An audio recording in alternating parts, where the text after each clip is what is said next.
Hello everyone, welcome to my channel. Today I am talking about this video.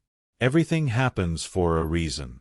Ethan sat in his car outside his apartment. He did not move. He did not turn off the engine. He just stared at his phone. 10 minutes ago, his manager had said 4 words. "We have to let you go." That was all. No warning. No real reason. Just 4 words. And 5 years of work were finished. Ethan looked at the gray building where he lived. He thought about going upstairs. He thought about telling his girlfriend, Claire, what had happened. Maybe she would hug him.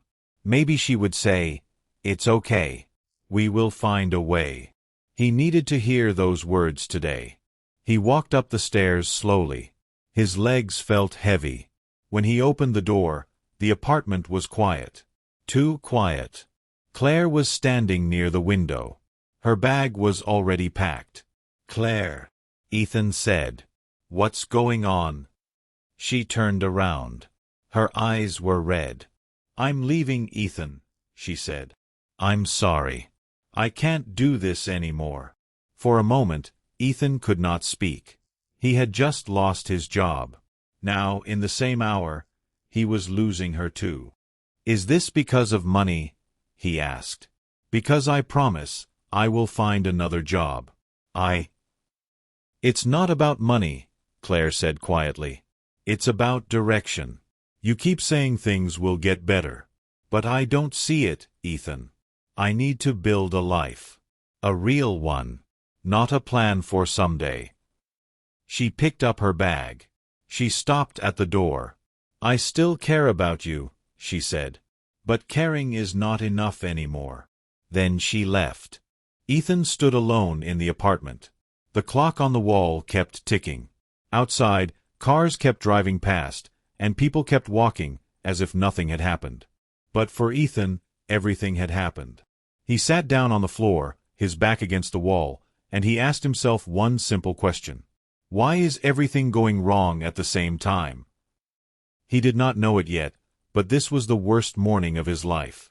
And this same morning, without him knowing, was about to become the beginning of something else. To understand how Ethan reached this moment, you have to go back a little. Ethan was 29 years old. He was not a rich man. He was not famous. He did not have any special talent that made him different from other people. He was, in every simple way, ordinary. But Ethan had dreams, like everyone does. He wanted a stable job, something he could depend on every month. He wanted a small home, nothing large, just a place that felt like his own. He wanted a peaceful life, without too much stress or worry. He wanted someone he could trust completely. And more than anything, he wanted to make his parents proud. His father had worked in a factory for 30 years. His mother had cleaned houses to help pay for Ethan's education. They never had much money, but they gave Ethan everything they could. "Work hard, and life will reward you," his father always said. Ethan believed that. For years, he worked hard. He arrived early. He stayed late. He said yes to extra tasks, even when he was tired. He believed that if he kept working, kept trying, kept being patient, everything would eventually fall into place. For a while, it seemed like it was working. He got a promotion. He started saving money. He and Claire talked about renting a bigger apartment. Life felt like it was moving forward. But slowly, quietly, things began to change. It started with small problems at work. The company began losing money. There were meetings behind closed doors. People started talking in low voices near the coffee machine. Then, one by one, co-workers began to disappear from their desks. Ethan told himself it would not happen to him. He worked harder. He tried to prove his value. But hard work is not always enough. Sometimes, decisions are made for reasons that have nothing to do with effort. When his manager called him into the office that morning, Ethan already knew, somewhere deep inside, what was coming. He just was not ready to hear it. After he lost his job, Ethan tried to stay calm. He told himself, "It's okay. I will find something else quickly." He updated his resume that same night. He applied to 10 jobs the next day. No one replied. He applied to 15 more. 2 replied. Both said no. He told himself, I just need to try harder. He applied again. And again. Weeks passed. His savings became smaller. His confidence became smaller too. Then Claire left. It was too much, all at once. Ethan felt like the floor beneath him had disappeared. Maybe I am not good enough, he thought. Maybe I never was. The days after Claire left were some of the darkest days of Ethan's life. He stopped applying for jobs for almost a week. He stopped answering messages from friends. He spent hours lying on his bed, staring at the ceiling, thinking about everything that had gone wrong. He scrolled through social media and saw old classmates buying houses, starting businesses, getting married. Everyone seemed to have a direction. Ethan had nothing. He was tired of trying. For the first time in his life, he was not afraid of failure. He was afraid of trying again, only to fail one more time. His mother called him one evening. How is everything, sweetheart? She asked. Everything is fine, Mom, he said. It was a lie, but it was easier than the truth. He did not tell her about the job. He did not tell her about Claire. He did not want her to worry. He did not want her to know that her son, the one she was so proud of, felt like a complete failure. That night, Ethan sat by his window and watched the city lights. He thought about his father's words. Work hard, and life will reward you. Maybe that's not true, Ethan whispered to himself.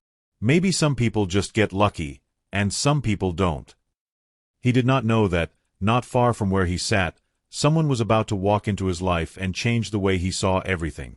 A week later, low on money, Ethan took a temporary job at a small bookstore near his apartment. It was not the kind of job he had imagined for himself. But he needed money, and the bookstore needed help for the holiday season. On his third day, an older woman came in looking for a book about gardening. Ethan helped her find it. Thank you, she said, smiling. You're very kind. What's your name? Ethan. I'm Mara, she said. I come here almost every week. I haven't seen you before. I'm new, Ethan said. This isn't really my job. I mean, it's not what I plan to be doing. Mara looked at him carefully, the way someone looks when they can tell there is more to the story. What did you plan to be doing? She asked. Ethan was quiet for a moment. Then, without really deciding to, he told her everything. The job he lost. Claire leaving. The rejections. The long, quiet days of feeling like nothing made sense anymore. Mara listened without interrupting.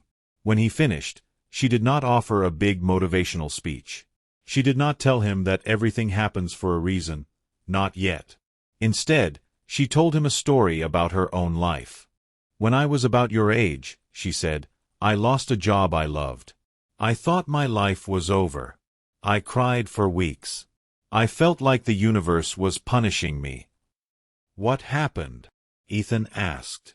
I was forced to take a different path. A path I never would have chosen for myself. It was hard. It was frightening. But that path led me to my husband, to the town I love, to the life I have now. If I had kept my old job, I would have missed all of it.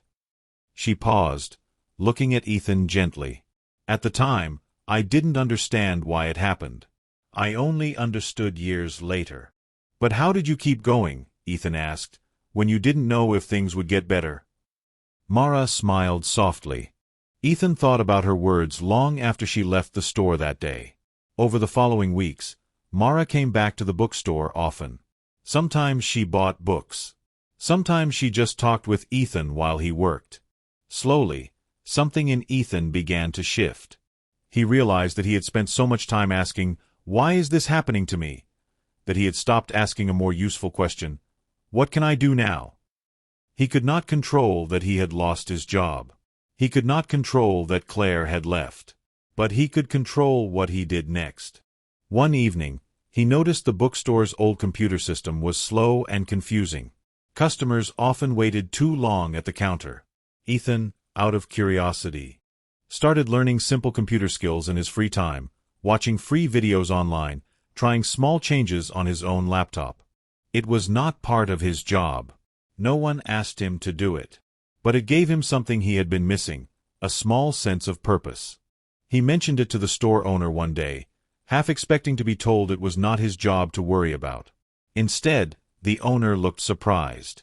"You know how to do this?" she asked. "I'm still learning," Ethan admitted. "But I think I could fix some of these problems." "Please," she said. "Try." Over the next 2 weeks, Ethan improved the store's simple systems. Customers stopped complaining about long waits. The owner was thankful, and she told other shop owners in the area about the young man at the bookstore who fixed everything. Ethan did not become rich overnight. His life did not transform in a single moment.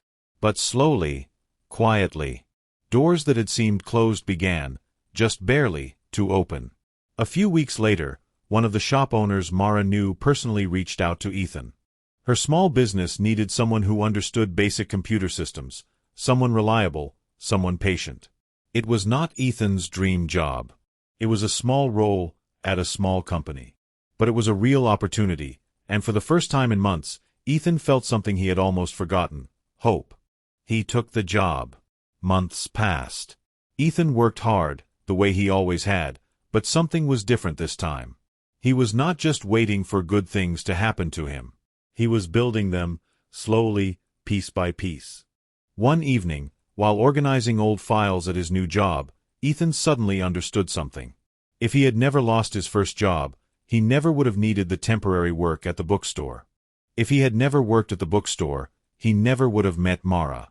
If he had never met Mara, he never would have learned to see his situation differently. If he had never learned to see things differently, he never would have taught himself new skills. And if he had never taught himself those skills, he never would have found this new opportunity. One closed door. One painful loss. One small decision. All of it, connected, like the links of a chain he could not have seen while he was living through it. A larger company had heard about his work and offered him a full position, one with more responsibility, better pay, and real growth. But there was a problem. It meant leaving his comfortable, familiar role. It meant starting again, in a place where no one knew him yet. It meant risk. Ethan sat with the offer for days, unable to decide. Old fears returned. What if I fail again? He thought. What if I make the wrong choice, and everything falls apart, just like before? He almost said no. It would have been easier to stay where things were safe and predictable. Then he remembered Mara's words. "You don't need to know the whole future," she had told him once. "You only need to take the next step." Ethan realized that he did not need a guarantee. He never had one before, not really.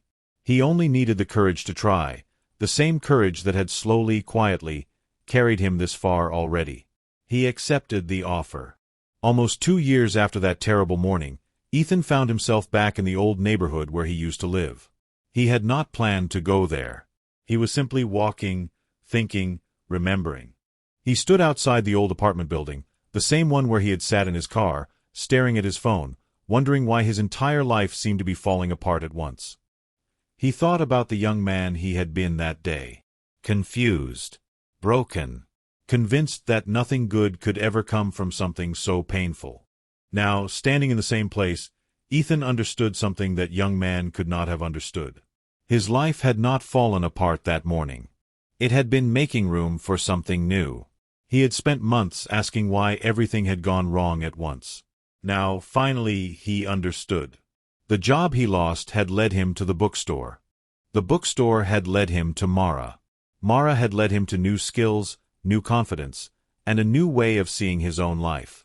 Even losing Claire, painful as it was, had forced him to become someone who no longer waited quietly for life to happen to him. None of it had felt like a gift at the time. All of it had felt like punishment. But it was not punishment. It was redirection. If you are living through a difficult chapter right now, this story is for you. We will all have days we do not understand. We will lose things that matter to us. We will face rejection. People we care about will leave. Our plans will fail. Doors we were counting on will close, sometimes all at once, sometimes without warning. In those moments, it is easy to believe that our story is over. But we should not decide the meaning of our whole life from one difficult chapter. Sometimes we only understand the reason later, after the pain has quieted, after we have had time to look back with clearer eyes. Sometimes the answer comes after months. Sometimes it takes years. And sometimes, the reason is not that something wonderful was secretly waiting for us the whole time. Sometimes the reason is simpler than that. Sometimes the experience itself is what helps us become stronger, wiser, kinder, or braver than we were before. So when life does not go the way you planned, do not be too quick to call it the end. It may simply be the beginning of a story you do not understand yet. Because sometimes, everything happens for a reason.